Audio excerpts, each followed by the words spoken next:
AI, cyber, digital health, agri-tech, fintech, and more. The opportunities for cooperation and investments are extensive. But there is another reason why the Czech Republic is such a natural partner for Israel. Partnership is not built only on economies per se, it is built on trust. It is built on shared values. It is built on friends who stand with one another, especially in difficult times.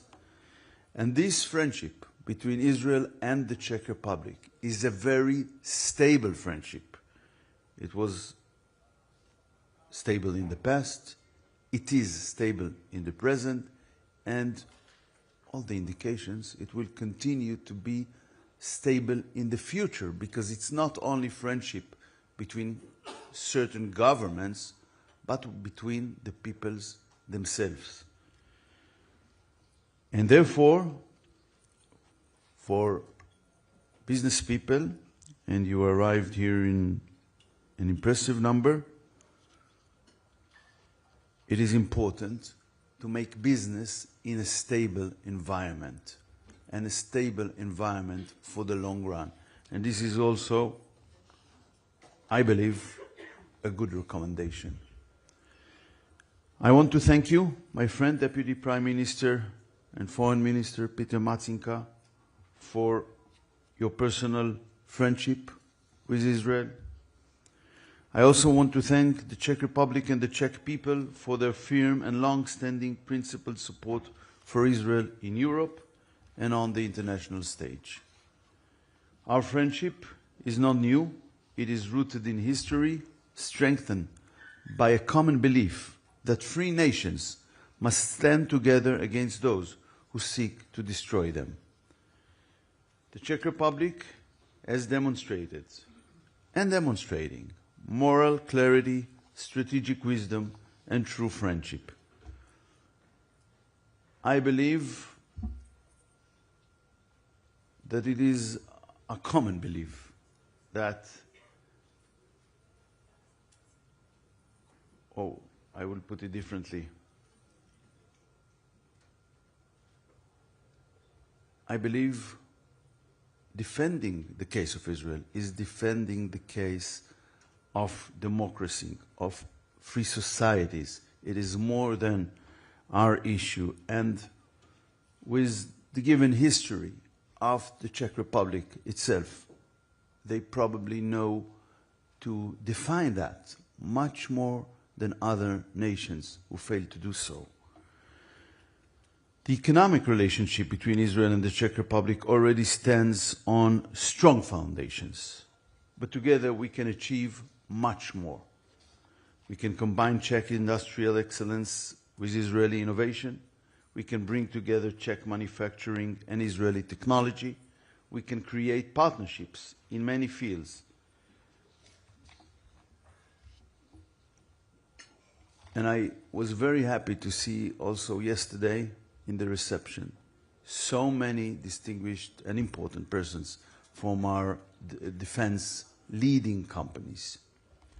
Together, we can develop new technologies, create new jobs, open new markets, and strengthen the resilience of both our economies. That is why forums such as this are so important. Governments can create the conditions for cooperation, but it is business leaders, entrepreneurs, investors, and innovators who transform opportunities into success. There are strong foundations to build on. The friendship between our peoples is shaping a stable and positive outlook for business. I encourage you to be ambitious, to invest, to innovate, to build partnerships, and to write the next chapter in the remarkable friendship between Israel and the Czech Republic. And I'm quite sure that the last couple of months, since you enter your role and we worked very closely together during then, will be remembered as a period in which the relations had become stronger and wider. Thank you so much. Thank you for coming to Israel.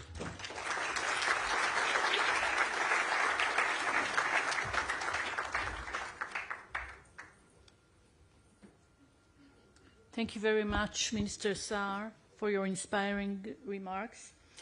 It is my great honor to invite Deputy Prime Minister and Minister of Foreign Affairs of the Czech Republic, Mr. Petr Macinka, to address the forum.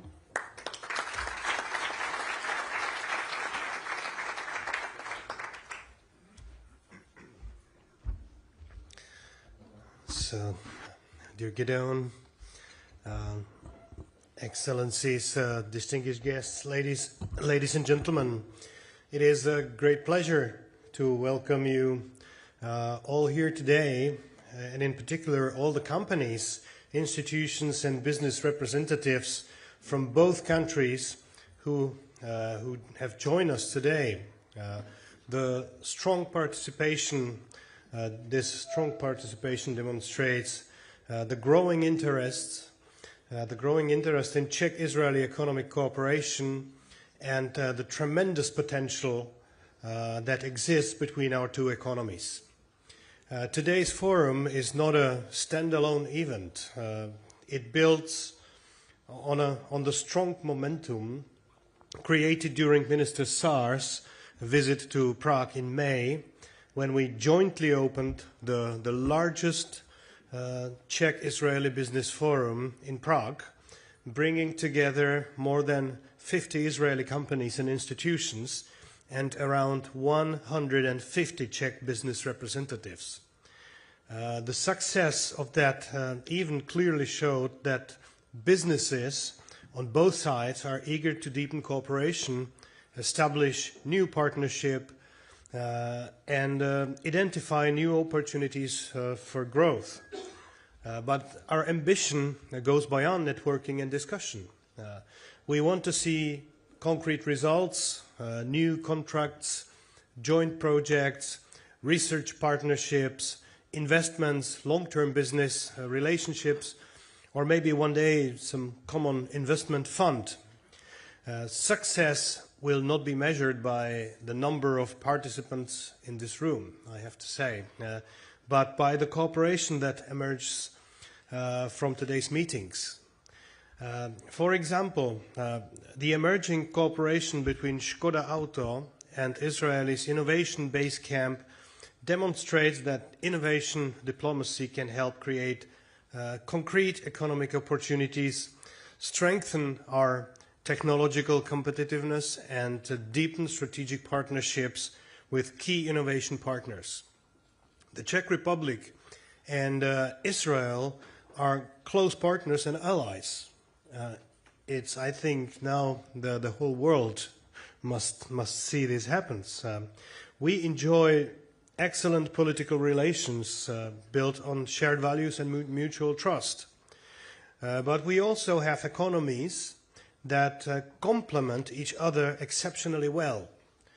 Israel is recognized worldwide as the leader in innovation, advanced technologies, research, and entrepreneurship.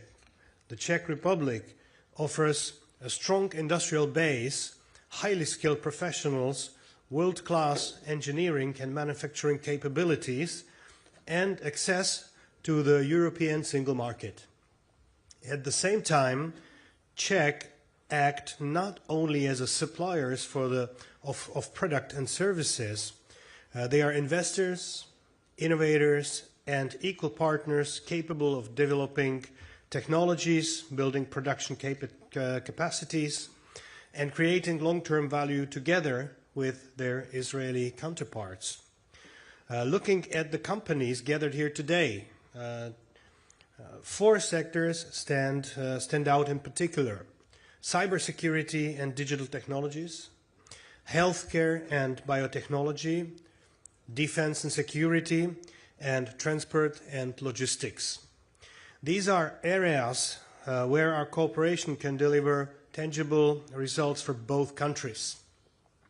These sectors create significant opportunities for new business partnerships and technological cooperation between Czech and Israeli companies. As Minister, I want to state clearly that I will continue to support stronger economic cooperation between the Czech Republic and Israel, but also I will continue to support Israel on the political level, on the European level. It is important. Our role is to create the best possible conditions for companies to meet, invest, innovate, and build successful long-term partnerships. So our objective is clear: to transform the excellent political relationship between the Czech Republic and Israel into even stronger economic cooperation, supported by tangible outcomes for businesses in both of our countries.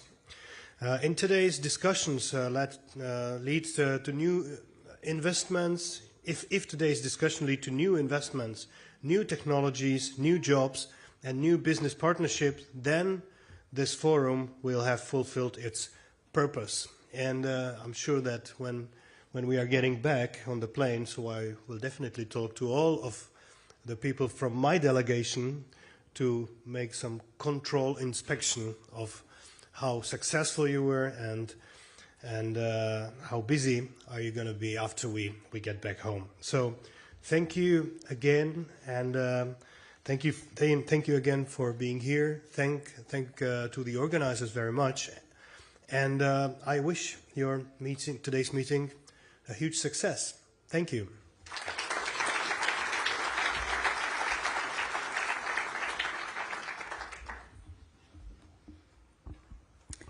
Thank you very much, Minister. If I may, this is your 4th meeting this year. So we are all inspired by this unique relationship, even personal relationship. Thank you.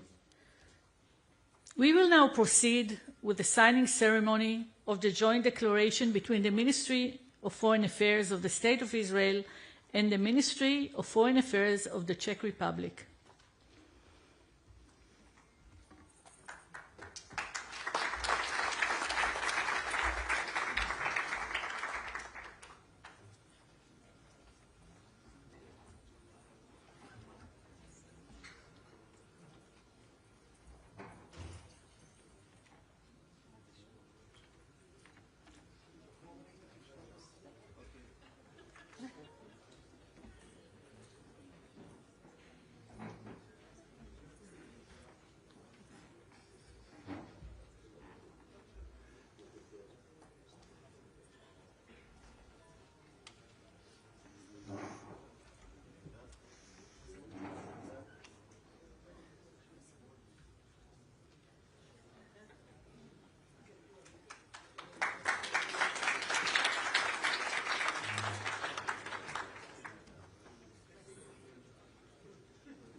Thank you, ministers, and congratulations. Foreign ministers will now leave us. We wish you, Excellency Macinka, a successful continuation of your visit and looking forward for the next one.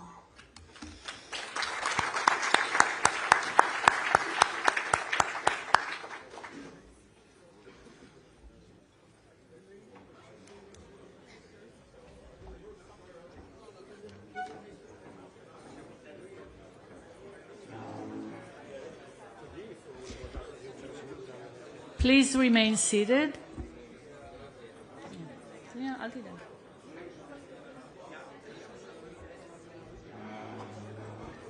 At this point,